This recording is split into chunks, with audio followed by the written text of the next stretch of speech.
ಇವತ್ತೇನು ಕಾರ್ಯಾಧ್ಯಕ್ಷರಾದಂತಹ ಜಂಬೂದ್ವೀಪ ಸಿದ್ದರಾಜರವರಿಗೆ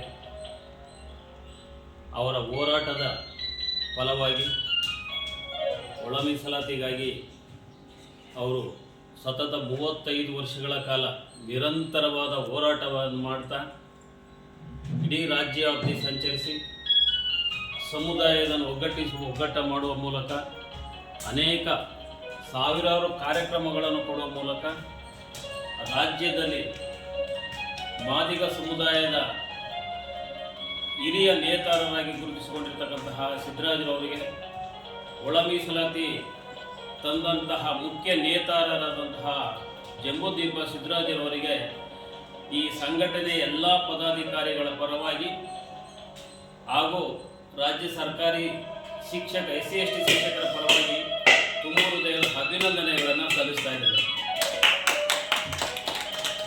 ಹಾಗೆಯೇ ಇವರ ಹಿರಿತನವನ್ನು ಗುರುತಿಸಿ ಕರ್ನಾಟಕ ಸರ್ಕಾರ ಹಾಗೂ ಭಾರತ ಸರ್ಕಾರದ AICC ರಣಜಿತ್ ಸುರ್ಜೇವಾಲಾ ಕರ್ನಾಟಕ ಉಸ್ತುವಾರಿ ಅವರು ಖುದ್ದಾಗಿ ಈಗಾಗಲೇ 2 ಸಾರಿ ಅವರು ಪರ್ಸನಲ್ ಆಗಿ ನಿಮಗೆ ಯಾಕೆ ರಾಜಕೀಯ ಸ್ಥಾನಮಾನ ಕೊಡಬಾರ್ದು ಅಂತಕ್ಕಂತಹ ವಿಚಾರವನ್ನು ಚರ್ಚೆ ಮಾಡಿ ನಾನು ಅತಿ ಕೂಡಲೇ ಮಾನ್ಯ ಮುಖ್ಯಮಂತ್ರಿಗಳು ಹಾಗೂ ಉಪಮುಖ್ಯಮಂತ್ರಿಗಳ ಹತ್ರ ಚರ್ಚೆ ಮಾಡಿ ನಿಮ್ಮನ್ನು ದೆಹಲಿಗೆ ಕರೆಸಿಕೊಂಡು ಆದಷ್ಟು ಬೇಗ MLC ಮಾಡ್ತೀನಿ ಅಂತಕ್ಕಂತಹ ಭರವಸೆಯನ್ನು ನಿನ್ನೆ ಅವರು ಅಧಿಕೃತವಾಗಿ ಘೋಷಣೆ ಮಾಡಿದ್ದಾರೆ.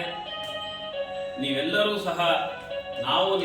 ಕೂಡಿ ಅವರೇನು MLC ಸ್ಥಾನ ಹೋಗಲಿಕ್ಕೆ ನೀವೆಲ್ಲರೂ ಸಹ ಕಂಕಣಬದ್ಧ ಪಟ್ಟು ಎಲ್ಲರೂ ಅವರ ಬೆಂಬಲಿಗರಾಗಿ ನಾವೆಲ್ಲರೂ ಸೇರಿ ಹೋರಾಟ ಮಾಡುವ ಮೂಲಕ ಅವರನ್ನು ವಿಧಾನಸಭೆಯ ಒಳಗಡೆ MLC ಸ್ಥಾನಕ್ಕೆ ಕುಂಡ್ರಿಸುವ ಮೂಲಕ ನಾವೆಲ್ಲರೂ ಸಹ ಅವರ ಬೆಳೆದಂತಹ ದೊಡ್ಡ ಹಾಲ್ಮರ ಕೆಳಗಡೆ ನಾವೆಲ್ಲರೂ ಸಹ ನೆರಳಾಗಿ ನಿಲ್ಲೋಣ.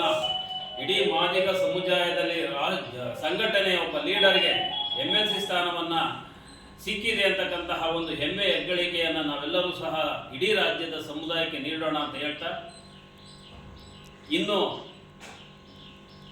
ಅಧ್ಯಕ್ಷರು ಈ ಬಗ್ಗೆ ಕರ್ನಾಟಕ ಸರ್ಕಾರದ ಮುಖ್ಯಮಂತ್ರಿಗಳಲ್ಲಿ ಉಪಮುಖ್ಯಮಂತ್ರಿಗಳಲ್ಲಿ ತಾವು ಯಾವಾಗ ನೀವು ಕರೀತಿರುವಾಗ ನಾವೆಲ್ಲರೂ ಸಹ ನಿಮ್ಮ ಹಿಂದೆ ಸಮರೋಪವಾಗಿ ನಾವು ಬರ್ತೀವಿ.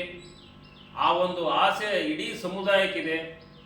ನೀವು ಮುಂಚೂಣಿಯಲ್ಲಿ ಇನ್ನು ಮುಂದೆ ಅದಕ್ಕೆ ಹೋಗಬೇಕು ಅಂತ ಹೇಳಿ ಶುಭ ಹಾರೈಸುವ ಮನೆಯಿಂದಲೇ ನಾವು ಶುಭ ಹಾರೈಸಬೇಕು ಅಂತಕ್ಕಂತಹ ಅದನ್ನು ಕುಟುಂಬ ಸಮೇತ ಶುಭ ಹಾರೈಸಬೇಕು ಅಂತಕ್ಕಂತಹ ದೃಷ್ಟಿಯಿಂದ ಇವತ್ತಿಲ್ಲಿ ಬಂದಿದ್ದೇವೆ. ತಮಗೆ ನಿಮ್ಮ ಹಿಂದೆ ಇಡೀ ಲಕ್ಷಾಂತರ ಮಾದಿಗ ಸಮುದಾಯ, ಇತರೆ ಸಮುದಾಯ ಎಲ್ಲರೂ ಇದ್ದಾರೆ.